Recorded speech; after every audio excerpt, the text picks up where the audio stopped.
दोस्तों इसमें हम देखने वाले हैं पटवारी लेखपाल भर्ती के पेपर को, जो कि दोस्तों हुआ था 12 फरवरी 2023 को। इससे पहले भी दोस्तों 8 जनवरी को पेपर हुआ था, जो कि दोस्तों पेपर लीक हो गया था। उसके बाद दोस्तों 12 फरवरी को आयोग ने 2023 में फिर से पेपर कराया था पटवारी लेखपाल भर्ती का। तो इसमें दोस्तों हम देखने वाले हैं सभी जो पूछे गए 100 महत्वपूर्ण प्रश्नों को। अब दोस्तों आपको केवल 3 महीने ही मिलने वाले हैं पटवारी, बीडीओ, बीपीडीओ, लेखपाल और भी दोस्तों इसमें जैसे एआरओ पद है, स्वागती का पद है, कुछ पोस्ट उसकी भी है। तो बेहतरीन मौका है दोस्तों 416 पदों पर। बाकी लगे रहिए, और भी अन्य एग्जाम आपको देखने को मिलेंगे। तो पहला प्रश्न दोस्तों यहाँ पर हमारा, निम्न में से कौन सी विधानसभा सीट उत्तराखंड में अनुसूचित जनजातियों के लिए आरक्षित है? तो अनुसूचित जनजातियों के लिए दोस्तों केवल 2 ही सीटें आरक्षित हैं दोस्तों, एक तो है नानकमत्ता और एक है दोस्तों चक्राता। तो इसका दोस्तों सही उत्तर बनेगा यहाँ पर हमारा ऑप्शन नंबर सी वाला। अगला प्रश्न है दोस्तों, आसान प्रश्न है, अंत तक बने रहेगा। उत्तराखंड राज्य निर्माण हेतु उत्तर प्रदेश पुनर्गठन अधिनियम, उत्तराखंड राज्य निर्माण हेतु उत्तर प्रदेश पुनर्गठन अधिनियम राष्ट्रपति के द्वारा किस तिथि को हस्ताक्षरित किया गया? तो इसका दोस्तों सही उत्तर हो जाएगा यहाँ पर हमारा, राष्ट्रपति ने दोस्तों कब स्वीकृति दी थी? तो दोस्तों ये दी थी 28 अगस्त 2000 को। तो बढ़ते हैं अगले प्रश्न की तरफ। अगला प्रश्न यहाँ पर हमारा, निम्न में से किस समिति ने गैरसैंण को उत्तराखंड की स्थायी राजधानी के रूप में अस्वीकार कर दिया था? दोस्तों किसने अस्वीकार कर दिया था? तो दीक्षित आयोग ने जो है गैरसैंण को उत्तराखंड की स्थायी राजधानी अस्वीकार कर दिया गया था। बाकी दोस्तों वर्तमान में हमारी ग्रीष्मकालीन राजधानी कौन सी है? तो ये है गैरसैंण। अगला प्रश्न दोस्तों यहाँ पर हमारा, उत्तराखंड राज्य में महिलाओं को सरकारी सेवाओं में निम्न में से कितने प्रतिशत क्षैतिज आरक्षण प्रदान किया गया है? कोई भी दोस्तों भर्ती निकलती है ना, जैसे अभी 416 पद दोस्तों भर्ती निकली हुई है, तो इसमें भी दोस्तों या अन्य जो भी भर्ती निकले सब में दोस्तों लगभग 30% पद जो है महिलाओं के लिए होते हैं, महिलाओं के लिए होते हैं। तो यहाँ पर हो जाएगा दोस्तों 30% आरक्षण है महिलाओं का। अगला प्रश्न है, उत्तराखंड गौरव सम्मान की शुरुआत किस वर्ष की गई थी? बिल्कुल आसान प्रश्न है, इसका सही उत्तर हो जाएगा दोस्तों, उत्तराखंड गौरव सम्मान की शुरुआत कब की गई थी? तो ये की गई थी 2021 में। तो 40% दोस्तों आपके आने हैं उत्तराखंड के, 20 हिंदी के हो गए दोस्तों, 60 नंबर ये हो गए, 10 रीजनिंग के हो गए, 70 हो गए, 30 बचते हैं दोस्तों आपके जीके, जीएस, करंट अफेयर, सब कुछ उसमें रहेगा। अगला प्रश्न है, निम्न मेलों में से कौन एक 5 अगस्त 2022 को उत्तराखंड सरकार के पर्यटन मंत्री द्वारा एक राजकीय मेला? वैसे दोस्तों जहाँ भी जैसे पर्यटन मंत्री गए या जहाँ पर मुख्यमंत्री जाते हैं मेले में, तो हम देख रहे हैं कि दोस्तों मेले लगभग जो हैं राजकीय मेले घोषित किए जा रहे हैं दोस्तों। ये फिलहाल तो ये प्रश्न पुराना हो गया है, उस समय ये जागड़ा था, इसका सही उत्तर। अगला प्रश्न है, निम्न में से कौन कुमाऊं परिषद के संस्थापकों में नहीं थे? अच्छा प्रश्न है, गोविंद बल्लभ पंत दोस्तों बिल्कुल कुमाऊं परिषद के संस्थापकों में से एक थे। पंडित हरगोविंद पंत, लाला इंद्रदयाल, तो इसका दोस्तों सही उत्तर हो जाएगा दर्शन लाल पांडे। कुमाऊं परिषद दोस्तों कब बनी थी? 1916 में बनी थी, सितंबर 1916। अगला प्रश्न है, नंदा देवी राष्ट्रीय उद्यान को वर्ष यहाँ पर दोस्तों भरना रहेगा कब यूनेस्को द्वारा विश्व धरोहर स्थल घोषित किया गया? दोस्तों कब किया था? 1988 में। 1988 में दोस्तों नंदा देवी राष्ट्रीय उद्यान को यूनेस्को की विश्व धरोहर सूची में शामिल किया गया था। अगला प्रश्न है, भारत की पहली तरल दर्पण दूरबीन कहाँ स्थापित है? ये यहाँ पर आपको बताना दोस्तों, ये है देवस्थल। देवस्थल दोस्तों कहाँ पर है? नैनीताल में है। पटवा डांगर ये भी नैनीताल में, रामगढ़ ये भी नैनीताल में है। अगला प्रश्न है, निम्न में से उत्तराखंड के किस जिले में ई डिस्ट्रिक्ट परियोजना पायलट प्रोजेक्ट के रूप में सर्वप्रथम प्रारंभ हुई? दोस्तों ये प्रश्न परीक्षा वाणी में आपको मिल जाएगा आसानी से। तो पौड़ी इसका सही उत्तर है, ऑप्शन नंबर ए। पौड़ी में 2009 से शुरुआत हुई थी इसकी। अगला प्रश्न है, कुमाऊं का प्रथम कमिश्नर कौन था? बिल्कुल आसान प्रश्न है दोस्तों, कुमाऊं का प्रथम कमिश्नर हो जाएगा एडवर्ड गार्डनर। वास्तविक रूप से दोस्तों कौन हो जाएगा? ट्रेल हो जाएगा। इसका सही उत्तर हो जाएगा एडवर्ड गार्डनर, कुमाऊं का प्रथम कमिश्नर। अगला प्रश्न दोस्तों यहाँ पर हमारा, देहरादून पर गोरखा आधिपत्य के समय गुरु रामराय दरबार के महंत कौन थे, ये यहाँ पर आपको बताना दोस्तों। ये हो जाएगा हरसेवक दास। हरसेवक दास इसका सही उत्तर है, ऑप्शन नंबर बी। अगला प्रश्न है, अविभाजित उत्तर प्रदेश की विधानसभा में उत्तराखंड के लिए कुल कितनी सीटें थी दोस्तों? कितनी सीटें थी दोस्तों? 22 हो जाएगा इसका सही उत्तर। अगला प्रश्न है, हिमालय मसाला उद्यान में वन अनुसंधान केंद्र हल्द्वानी द्वारा स्थापित किया गया, तो कहाँ पर दोस्तों ये किया गया बताना है आपको। ये हो जाएगा दोस्तों सोनी, रानीखेत के पास दोस्तों एक जगह है सोनी, यहाँ पर दोस्तों स्थापित किया गया। अगला प्रश्न है, निम्न में से कौन सा दर्रा उत्तराखंड राज्य में स्थित नहीं है? नीति माड़ा मुलिंगला उत्तरकाशी में हो गया, नीति माड़ा चमोली में हो गया, डेपसा दोस्तों अरुणाचल प्रदेश में, ऑप्शन नंबर डी। नंदाकोट पर्वत की ऊंचाई कितनी है? तो इसकी दोस्तों ऊंचाई कितनी है? 68-61 मीटर है। किसकी? नंदाकोट पर्वत की ऊंचाई। बिल्कुल मोहजबानी याद रखिएगा, नंदाकोट पर्वत की ऊंचाई कितनी है दोस्तों? यह है 68-61 मीटर। अगला प्रश्न है, कोटेश्वर गुफा उत्तराखंड के किस जनपद में दोस्तों? कोटेश्वर गुफा जो है ये रुद्रप्रयाग में है, अलकनंदा की तरफ से। अगला प्रश्न है, उत्तराखंड के निम्न जनपदों में से किस में दूनागिरी पर्वत शिखर स्थित है? तो दूनागिरी पर्वत दोस्तों कहाँ पर है? चमोली में है। दूनागिरी माता का मंदिर दोस्तों कहाँ पर है? अल्मोड़ा द्वाराहाट में है। तो इसका दोस्तों सही उत्तर हो जाएगा ऑप्शन नंबर बी। अगला प्रश्न दोस्तों, एक तरफ यहाँ पर हिमनद दिया हुआ, एक तरफ अवस्थिति दी हुई है, इसको दोस्तों डिलीट किया गया था यूकेपीएससी के द्वारा इस प्रश्न को, तो इसका दोस्तों बोनस मार्क्स जो है सबको मिला था। गंगोत्री गंगा सतोपंथ बद्रीनाथ के पास, मिलम थोड़ा दोस्तों ऑप्शन सेट करने में यहाँ पर आयोग ने ऊपर नीचे किया, तो आगे बढ़ते हैं। निम्न वृक्षों में से कौन सा वृक्ष उत्तराखंड में नहीं पाया जाता है? देवदार सबने देखे होंगे, ब्लू पाइन ये भी दोस्तों है, स्प्रूस ये भी है, भेंदी दोस्तों इसका सही उत्तर हो जाएगा ऑप्शन नंबर बी। अगला दोस्तों प्रश्न है, कौन एक रामगंगा की सहायक नदी नहीं है? रामगंगा की दोस्तों देखिए खो नदी है कोटद्वार में, कोसी नदी होगी, और गगास नदी ये भी है। लिस्सर दोस्तों नहीं है, लिस्सर दारमा ये नहीं है, ऑप्शन नंबर ए। अगला दोस्तों प्रश्न है, कॉर्बेट नेशनल पार्क के संदर्भ में कौन सा कथन सही है? यह है भारत का पहला वृत्त राष्ट्रीय उद्यान है, ठीक है, कोई दिक्कत नहीं है, ये हमारा सही है। इसकी स्थापना 1936 में हुई थी दोस्तों, ये भी ठीक बात है। इसका पूर्ववर्ती नाम हैली नेशनल पार्क था, तो कॉर्बेट नेशनल पार्क का दोस्तों जो नाम था ना वो हैली नेशनल पार्क बिल्कुल है। इसका क्षेत्रफल, इसका कुल क्षेत्रफल 826 दोस्तों नहीं नहीं नहीं 520 है। ऑप्शन नंबर दोस्तों 1 2 3 यहाँ पर सही है, 4 गलत हो जाएगा, 1 2 3 यहाँ पर सही है। अगला दोस्तों प्रश्न है, निम्न में से कौन सा दर्रा उत्तराखंड में दारमा और ब्यास घाटी को जोड़ता है दोस्तों? शिमला दर्रा जो है ना दारमा और ब्यास घाटी को जोड़ता है। अगला प्रश्न है, मिजोट्रॉपिक्स प्लेटा पटुआ के संदर्भ में कथनों को देखें। तो अच्छा प्रश्न दोस्तों, यह है नीलगिरी का दोस्तों नहीं है, उत्तराखंड में ही उस समय करंट अफेयर में अखबार में आया था, तो ये दोस्तों उत्तराखंड का ही है। ये IUCN डाटा सूची क्रांतिक संकटग्रस्त के रूप में सूचीबद्ध है, बिल्कुल है। यह है प्रजाति वन कटाव आवास विखंडन तथा वनाग्नि के कारण खतरे में है, तो यहाँ पर दोस्तों 2 और 3 सही हैं। ये दोस्तों नीलगिरी का नहीं है, उत्तराखंड में दोस्तों उस समय मिला था, तो ये हो जाएगा ऑप्शन नंबर बी होगा इसका सटीक उत्तर। अगला प्रश्न दोस्तों यहाँ पर हमारा, उत्तराखंड का द्वितीय प्लास्टिक के पुनर्चक्रीकरण से डीजल उत्पादन का संयंत्र कहाँ स्थापित किया गया दोस्तों? ये हो जाएगा भीमताल में। अगला प्रश्न है, उत्तराखंड में निम्न जिलों में से किसकी जनसंख्या सबसे कम है दोस्तों? हरिद्वार की तो सबसे ज़्यादा है, तो इन ऑप्शन में से दोस्तों हम देखें तो ये हो जाएगा बागेश्वर, ऑप्शन नंबर बी। अगला दोस्तों प्रश्न है यहाँ पर हमारा, उत्तराखंड में युवाओं को रोजगार प्रदान करने के लिए कौन सा पोर्टल शुरू किया गया दोस्तों? ये पोर्टल कौन सा था दोस्तों रोजगार देने के लिए उत्तराखंड में? दोस्तों ये हो जाएगा hope portal, hope, option number B. रोजगार नहीं करना है, होप है, होप।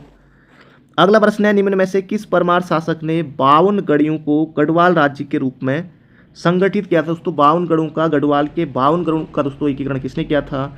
ये किया था अजय पाल ने, ऑप्शन नंबर ए। अगला प्रश्न है, निम्न में से किस मुगल शासक ने कुमाऊं नरेश बाज बहादुर चंद को बहादुर की उपाधि दी थी दोस्तों? ये हो जाएगा शाहजहां ने दी थी, ऑप्शन नंबर सी हो जाएगा इसका सटीक उत्तर। अगला प्रश्न है, निम्न में से किसने गढ़वाली सैनिकों की पेशावर कांड में पैरवी की थी दोस्तों? किसने की थी? तो इसका सही उत्तर हो जाएगा बैरिस्टर मुकुंदी लाल ने। पेशावर कांड दोस्तों कब घटित हुआ था? तो ये हुआ था 1930 में। अगला दोस्तों प्रश्न है, यहाँ पर आपको बताना है निम्न में से कौन सुमेलित नहीं है। अच्छा प्रश्न है, कौन सा युग्म सुमेलित है? अल्मोड़ा कांग्रेस की दोस्तों स्थापना 1912 में हुई थी। कुमाऊं परिषद की स्थापना दोस्तों हुई थी 1916 में, विलय हुआ था कांग्रेस में 1926 में। और हिमालय सेवा संघ दोस्तों 1938 में। गढ़वाल जागृति संस्था दोस्तों 1939। यही इसका सही उत्तर है, ऑप्शन नंबर डी। अगला दोस्तों यहाँ पर हमारा प्रश्न है, मानस खंड में निम्न में से किस क्षेत्र को राम क्षेत्र कहा गया है? अच्छा दोस्तों प्रश्न है, राम क्षेत्र दोस्तों किसे कहा जाता है? दोस्तों ये अल्मोड़ा के लिए प्रयुक्त है, अल्मोड़ा, आलमनगर भी। अगला प्रश्न है, लाखा मंडल मंदिर का निर्माण किस शैली में किया गया? तो दोस्तों लाखा मंडल मंदिर का निर्माण दोस्तों हो जाएगा नागर शैली में। ऑप्शन नंबर बी हो जाएगा इसका सटीक उत्तर। अगला प्रश्न है, अल्मोड़ा के खगमरा किले का निर्माण किसने करवाया था? दोस्तों खगमरा किले का निर्माण किसने कराया था? भीष्मचंद्र ने कराया था। ऑप्शन नंबर ए होगा इसका सही उत्तर। फूट मायरा, लाल मंडी किला, कल्याण चंद। अगला प्रश्न है, गढ़वाल के किस पवार नरेश ने सुलेमान सिको को शरण दी थी? तो सुलेमान सिको को दोस्तों शरण किसने दी थी? पृथ्वीपति शाह ने दी थी। अगला प्रश्न है, चंद काल में नगद के बदले लिया जाने वाला अनाज दोस्तों ये था कूत था, याद रखेगा ऑप्शन नंबर डी। अगला प्रश्न है, निम्न में से किस गढ़वाल नरेश ने तिब्बत पर 3 बार आक्रमण किया था? दोस्तों अच्छा प्रश्न है, तिब्बत पर 3 बार आक्रमण करने वाला दोस्तों कौन था? महीपति शाह था, बिल्कुल मोहजवानी, याद रखिएगा। अगला प्रश्न है दोस्तों, उस समय का करंट अफेयर है, फिलहाल दोस्तों अब एग्जाम में ये नहीं आएगा, उस समय का करंट अफेयर है। अगला प्रश्न दोस्तों ये भी डिलीट हो गया था, ये भी उस समय का करंट अफेयर है। अगला प्रश्न है, उत्तराखंड में कौन सा राजस्व का स्रोत नहीं है? उत्तराखंड में दोस्तों कौन सा राजस्व का स्रोत नहीं है? देखिए, जंगलात है, खनन है, पर्यटन है, फिल्म उद्योग दोस्तों इतना यहाँ नहीं है। तो ये जंगलात हो गया और खनन है, पर्यटन है, ये दोस्तों सभी यहाँ पर राजस्व के स्रोत हैं। अब दोस्तों यहाँ से देख लेते हैं हम जीके जीएस के महत्वपूर्ण प्रश्नों को। इसमें दोस्तों रीजनिंग के प्रश्न भी आएंगे। अभी रीजनिंग के प्रश्न दोस्तों आप सॉल्व कर लीजिएगा, पीडीएफ में टेलीग्राम चैनल पर शेयर कर दूंगा। टेलीग्राम पर आपको सीखकर स्टडी पॉइंट डालना है। अगला प्रश्न है, भारतीय संविधान के अनुच्छेद 19(2) के अंतर्गत वाक स्वातंत्र्य तथा अभिव्यक्ति स्वातंत्र्य पर प्रतिबंध आरोपित करने हेतु कौन सा आधार नहीं हो सकता? ये यहाँ पर आपको बताना है। शिष्टाचार, सदाचार, लोक व्यवस्था, ये तीनों दोस्तों इसमें शामिल हैं। इसका सही उत्तर हो जाएगा सामाजिक, आर्थिक और राजनीतिक सुधार, ऑप्शन नंबर सी। अगला दोस्तों प्रश्न है, अनुच्छेद 338 किससे संबंधित है? ये दोस्तों यहाँ पर आपको बताना, अनुच्छेद 338। तो अनुच्छेद 338 में दोस्तों क्या है? अनुसूचित जाति आयोग है, अनुसूचित जाति आयोग। ऑप्शन नंबर ए होगा इसका सही उत्तर। और अनुसूचित जनजाति आयोग किसमें है? कमेंट बॉक्स में जरूर से बताइएगा। अब देखिए दोस्तों, रीजनिंग के प्रश्न पूछे गए, ये भी डिलीट हो गया। तो ये दोस्तों रीजनिंग के प्रश्न है। त्रिभुज यहाँ पर आपको बताने के कितने हैं, ये भी इस तरह का प्रश्न था। बाकी ये कुछ खिलाड़ी गायक हैं, सभी गायक लंबे हैं, ये दोस्तों ये भी प्रश्न था निष्कर्ष वाला। अगला प्रश्न है दोस्तों यहाँ पर हमारा, निम्न में से किसने राज्य के नीति निदेशक तत्वों को सामाजिक क्रांति लाने का निर्णायक राजनीतिक संवैधानिक साधन माना है? तो इसका दोस्तों से उत्तर हो जाएगा ग्रेनविल ऑस्टिन ने। बहुत ज़्यादा महत्वपूर्ण है दोस्तों प्रश्न, आपको देखने को मिल सकता है एग्जाम में, किसी भी अन्य एग्जाम में।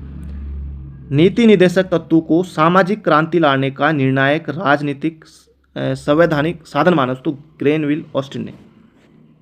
अगला प्रश्न दोस्तों ये भी अच्छा प्रश्न है यहाँ पर हमारा, निम्न में से सर्वोच्च न्यायालय के किस मुख्य न्यायाधीश ने सर्वप्रथम भारत के राष्ट्रपति के कार्यों को संपादित किया था? दोस्तों किसने किया था? न्यायमूर्ति मोहम्मद हिदायतुल्ला ने किया था। ऑप्शन नंबर सी दोस्तों हो जाएगा इसका बिल्कुल सटीक उत्तर। अगला दोस्तों प्रश्न है यहाँ पर हमारा, निम्न में से किस संवैधानिक संशोधन अधिनियम द्वारा भारत के संविधान से राज प्रमुख या उप प्रमुख शब्दों का लोप कर दिया गया? दोस्तों ये 7वां संविधान संशोधन हुआ था, उस समय दोस्तों ये किया गया था 1956 के आसपास। तो ये हो जाएगा ऑप्शन नंबर बी होगा इसका सटीक उत्तर। अगला प्रश्न दोस्तों यहाँ पर हमारा कंप्यूटर का प्रश्न है, निम्न में से कौन से ऑपरेटिंग सिस्टम के रिसोर्सेज हैं? तो इनमें से यहाँ पर आपको बताना है दोस्तों, इसमें रैम भी होता है, CPU, फाइल इन डिस्क। उपरोक्त सभी दोस्तों इसका सही उत्तर है ऑप्शन नंबर डी। अगला प्रश्न है भारतीय उपमहाद्वीप में प्रयुक्त प्राचीनतम सिक्के कहलाते थे। तो दोस्तों इसका सही उत्तर हो जाएगा आहत सिक्के कहा जाता था। भारतीय उपमहाद्वीप में प्रयुक्त प्राचीनतम सिक्कों को दोस्तों क्या कहा जाता था? आहत सिक्के। Option number A. अगला प्रश्न है कलिंग नरेश खारवेल का हाथी गुम्फा अभिलेख किस भाषा में है? अच्छा प्रश्न है, कलिंग नरेश खारवेल का हाथी गुम्फा अभिलेख किस भाषा में दोस्तों? ये हो जाएगा प्राकृत भाषा में। बहुत से अभ्यर्थियों ने संस्कृत किया था, तो लूसेंट में दोस्तों आपको मिल जाएगा, प्राकृत में है। Option number C. अगला प्रश्न है अकबर के शासनकाल में आमिल नामक कर्मचारी प्रशासन के किस स्तर पर नियुक्त होता था? दोस्तों ये हो जाएगा परगना। परगना। अगला प्रश्न है यूनाइटेड पेट्रियोटिक एसोसिएशन के संस्थापक निम्न में से कौन थे? तो दोस्तों अच्छा प्रश्न है यहाँ पर हमारा, तो इसका सही उत्तर हो जाएगा option number D, sir Syed Ahmad Khan. United Patriotic Association के संस्थापक दोस्तों हो जाएगा sir Syed Ahmad Khan. Option number D. अगला प्रश्न है पंजाब के कूका आंदोलन का नेतृत्व किसने किया? तो अच्छा प्रश्न है दोस्तों, ये किया था किसने? राम सिंह ने किया था। अगला प्रश्न है अल हिलाल नामक समाचार पत्र किसने प्रारंभ किया? दोस्तों अल हिलाल, तो ये हो जाएगा अल हिलाल मौलाना अबुल कलाम आज़ाद ने दोस्तों अल हिलाल नामक समाचार पत्र का प्रारंभ किया था। अगला प्रश्न है वायुमंडल की सबसे ऊपरी परत पूछा गया है। अब ऊपरी परत दोस्तों कौन सी होगी? जो सबसे बाहरी होगी ना, तो बहिर्मंडल हो जाएगा। बिल्कुल आसान है, ये हो जाएगा बहिर्मंडल। अगला प्रश्न है निम्न में से कौन सी मानसून की उत्पत्ति को प्रभावित नहीं करता? दोस्तों कौन नहीं करता है? जेट स्ट्रीम, एल नीनो, तापमान विभिन्नता या पश्चिमी विक्षोभ? तो मानसून की उत्पत्ति को दोस्तों कौन प्रभावित नहीं करता? दोस्तों पश्चिमी विक्षोभ इसका सही उत्तर होगा ऑप्शन नंबर डी। अगला प्रश्न है निम्न स्थानीय पवनों में से कौन सी आल्प्स की घाटी में पाई जाती है? दोस्तों ये हो जाएगा आल्प्स की घाटी में दोस्तों पाई जाती है कौन सी? फन पाई जाती है। Option number B. अगला दोस्तों प्रश्न है जनगणना वर्ष 2011 के अनुसार निम्न में से किस राज्य में न्यूनतम लिंगानुपात अंकित किया गया? दोस्तों ये और कोई राज्य नहीं बल्कि दोस्तों ये हरियाणा राज्य है। ऑप्शन नंबर ए होगा इसका सटीक उत्तर। न्यूनतम लिंगानुपात दोस्तों किसका है? हरियाणा का। अगला प्रश्न है निम्न बॉक्साइट निक्षेप क्षेत्रों में कौन सा उड़ीसा में स्थित नहीं है? संबलपुर उड़ीसा में है, कोरापुट उड़ीसा में है, बोलांगीर उड़ीसा में है। इसका दोस्तों उत्तर हो जाएगा डुमका। अगला प्रश्न है निम्न देशों में से कौन सा एक विश्व में कहवा उत्पादक देश नहीं है? कौन सा दोस्तों नहीं है? इक्वेडोर है, कोलंबिया है, ब्राजील है।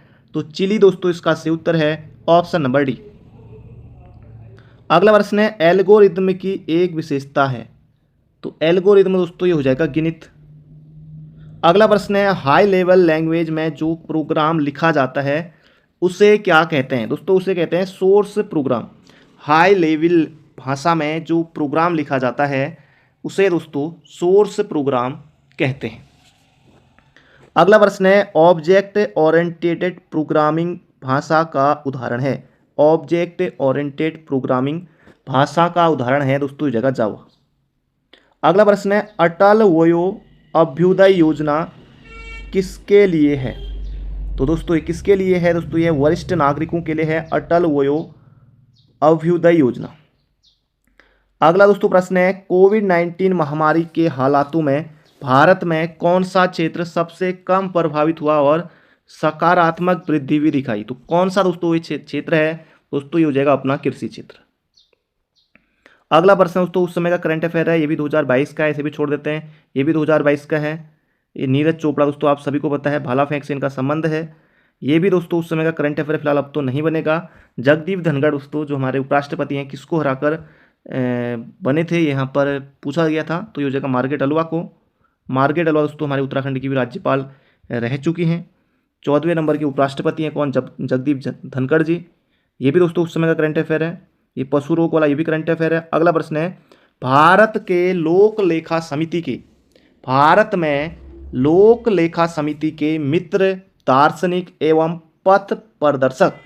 भारत में लोक लेखा समिति के एक दोस्तों कौन हो गए? मित्र, दार्शनिक एवं पथ प्रदर्शक के रूप में कौन कार्य करता है? दोस्तों ये हो जाएगा भारत का नियंत्रक एवं महालेखा परीक्षक कैग। Option number D. अगला प्रश्न है, निम्न में से किस वाद में यह निर्णय दिया गया कि प्रस्तावना भारतीय संविधान का भाग नहीं है? दोस्तों किस में दिया था? तो बेरूबारी यूनियन वाद में उसको दिया था, ऑप्शन नंबर ए। अगला प्रश्न है दोस्तों, ये भी करंट अफेयर का ही है। अगला प्रश्न है, भारत में कपास के बाद आने वाला कृषि आधारित दूसरा बड़ा उद्योग दोस्तों कौन सा है? कृषि आधारित दूसरा कपास के बाद, तो इसका दोस्तों से उत्तर हो जाएगा चीनी। अगला दोस्तों प्रश्न है, अगला प्रश्न में दोस्तों जो यहाँ पर 80 नंबर का था वो करंट अफेयर का ही था, वो यहाँ पर नहीं आया है, नहीं छपा है। अगला प्रश्न दोस्तों, अब देखिए 20 क्वेश्चन पूछे जाएंगे हिंदी के। हिंदी उत्तराखंड दोस्तों अगर आप ठीक कर लेते हैं ना, अगर आप 51 से लेके 55 मतलब 51 से तो जितना ऊपर स्कोर कर ले 52-53 से लेके हिंदी और उत्तराखंड 60 में से, तो आपकी अच्छी खासी पकड़ एग्जाम पर हो जाएगी। बाकी रीजनिंग में अच्छा करेंगे दोस्तों, रीजनिंग क्योंकि आपको प्रैक्टिस करनी है, यहाँ कुछ याद आपको नहीं रखना है, प्रैक्टिस करनी है, सभी परीक्षाओं के लिए काम आएगा। अगला प्रश्न है, वह कुल्हाड़ी से वृक्ष काटता, संबंध तो बिल्कुल नहीं होगा। संप्रदान के को लिए, ये भी नहीं। वह कुल्हाड़ी से, अब अपादान से, जैसे दोस्तों बिल्ली छत से कूदी तो यहाँ पर होगा अपादान, तो यहाँ पर होगा करणकारक, तो वह कुल्हाड़ी से साधन के रूप में है ना, तो ये हो जाएगा से, दोस्तों ये हो जाएगा करणकारक है, ऑप्शन नंबर बी। अगला प्रश्न है, उल्टी बांस बरेली को लोकोक्ति का सही अर्थ? विपरीत कार्य करना, कठिन कार्य करना, महत्वपूर्ण कार्य करना या फिर दृढ़ निश्चय करना। तो उल्टी बांस बरेली को दोस्तों जगह विपरीत कार्य करना, उल्टी बांस बरेली। अगला प्रश्न है, देवनागरी लिपि में लिखी जाने वाली भाषा? पंजाबी, गुरुमुखी, गुजराती, तो के लिए तो गुजराती है, तो मराठी दोस्तों इसका सही उत्तर है, ऑप्शन नंबर सी। मराठी दोस्तों लिखी जाती है किसमें? देवनागरी लिपि में। चंद्रमा का पर्यायवाची नहीं है? राकेश, मयंक, सोम, अर्क। तो दोस्तों इसका सही उत्तर हो जाएगा अर्क, सूर्य को अर्कजा, सूर्यपुत्री यमुना को, तो इसका सही उत्तर हो जाएगा सोम, मयंक, राकेश। अगला प्रश्न है, अर्क दोस्तों सूर्य का अनुवीक्षण, अनुधन ईक्षण, दोस्तों कौन सी संधि बनेगी? तो इसका सही उत्तर हो जाएगा यण संधि। कवित्री दोस्तों हमको लिखना है यहाँ पर, बिल्कुल आसान है, कब लिख दिया गलत, कवि लिख दिया गलत, कवि लिख दिया गलत, तो कवयित्री Mahadevi Verma, option number C. बढ़ते हैं अगले प्रश्न की तरफ। अगला प्रश्न है, इनमें से कौन जनसंचार का दृश्य श्रव्य माध्यम है? दृश्य और श्रव्य, अब दृश्य पोस्टर देखेंगे लेकिन सुनेंगे नहीं, अब रेडियो को सुनेंगे केवल, ऑडियो कैसेट मतलब ऑडियो ही चलेगा दोस्तों, ये हो जाएगा वीडियो कैसेट, फिर ऑप्शन नंबर सी, कोई दिक्कत नहीं होगी। हिंदी का पहला साप्ताहिक समाचार पत्र दोस्तों उद्दंड मारदंड था, ऑप्शन नंबर डी। अजात शत्रु का अर्थ है, अजात शत्रु दोस्तों उसे कहा जाता है जिसका कोई शत्रु पैदा ही न हुआ हो, जिसका कोई शत्रु न हो, अजात शत्रु। महादेवी वर्मा की रचना नहीं है। अतीत के चलचित्र बिल्कुल महादेवी वर्मा की रचना है। स्मृति की रेखाएं, श्रृंखला की कड़ियां, साहित्य का श्रेय और प्रे दोस्तों नहीं, ये गलत है। महादेवी वर्मा को दोस्तों ज्ञानपीठ मिला था 1982 में। श्रृंखला की कड़ियां, अतीत के चलचित्र, स्मृति की रेखाएं, ये इनकी रचनाएं हैं। संयुक्त व्यंजन ज्यों दोस्तों बनेगा जौ और यों के योग से, ऑप्शन नंबर सी दोस्तों इसका सटीक उत्तर है। संयुक्त स्वर दोस्तों हो जाएगा यहाँ पर हमारा, संयुक्त स्वर दोस्तों हो जाएगा ए, अ और ई को मिलकर बना ए, ऑप्शन नंबर सी। अगला दोस्तों प्रश्न है यहाँ पर हमारा, सूर्यकांत त्रिपाठी निराला की रचना दोस्तों बादल राग कविता है, सूर्यकांत त्रिपाठी निराला जी की बादल राग कविता। अगला प्रश्न है, तलब शब्द का अर्थ नहीं है। तलब, तलब यानी कि दोस्तों तलब का अर्थ चाह कह सकते हैं कि उसकी तलब, चाह, बुलावा, वेतन, आवेश दोस्तों नहीं है, ऑप्शन नंबर बी। सोना का पर्यायवाची है ताम्रस, जातरूप, हाटक, तो इसका दोस्तों से उत्तर हो जाएगा अर्णव, ऑप्शन नंबर डी, समुद्र का। हरिया हरकुलिस की हैरानी दोस्तों किसकी है? मनोहर श्याम जोशी की। सरकारी पत्रों में किसकी गणना नहीं होती दोस्तों? सरकारी पत्र में परिपत्र आता है, अधिसूचना आती है, अनुस्मारक आता है, सूची पत्र दोस्तों इसमें नहीं आएगा।